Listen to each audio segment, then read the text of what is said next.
Hello, my name is Adria Hauk, and I'm doing my presentation on male dominance through Chicano culture. I chose this topic because I am taking a women's studies course this semester along with the Chicano studies course.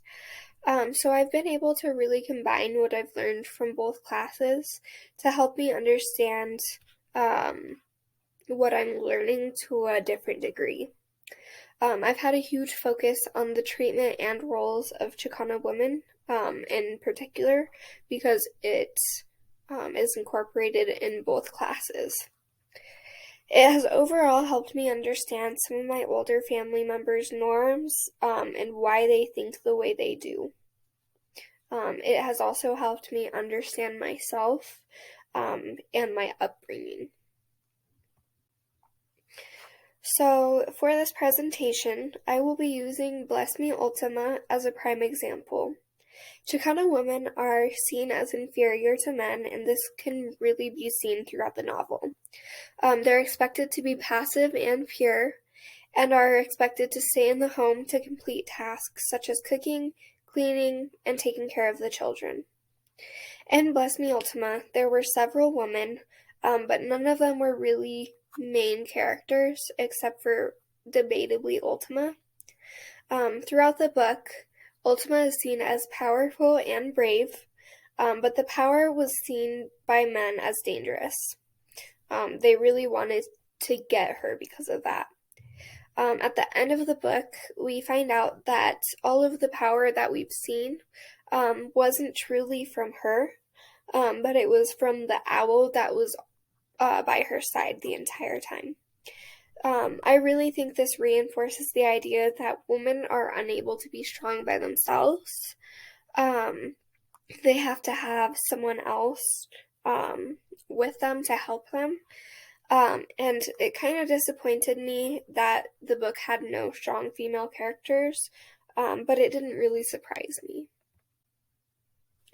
So, the other women were really side characters, and they consisted of Antonio's sisters, Deborah and Teresa, Maria, which is Antonio's mom, and the sex workers that were at Rosie's house.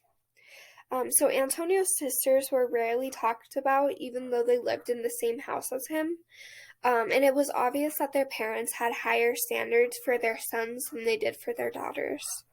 An example of this can be seen on Tony's first day of school, where his mother really stresses her expectation that he will accelerate academically so he can become a priest.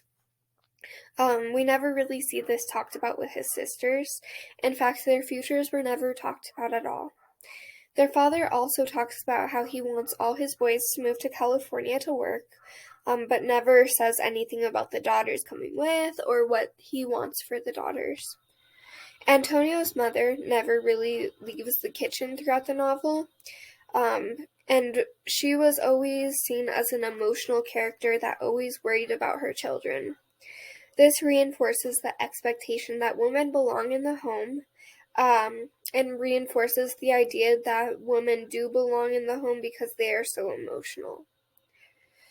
The girls at Rosie's house were mentioned several times, but we didn't really learn anything specific about them as individuals. They were really seen as objects. And for Antonio, it really showed a symbol of sin and impurity.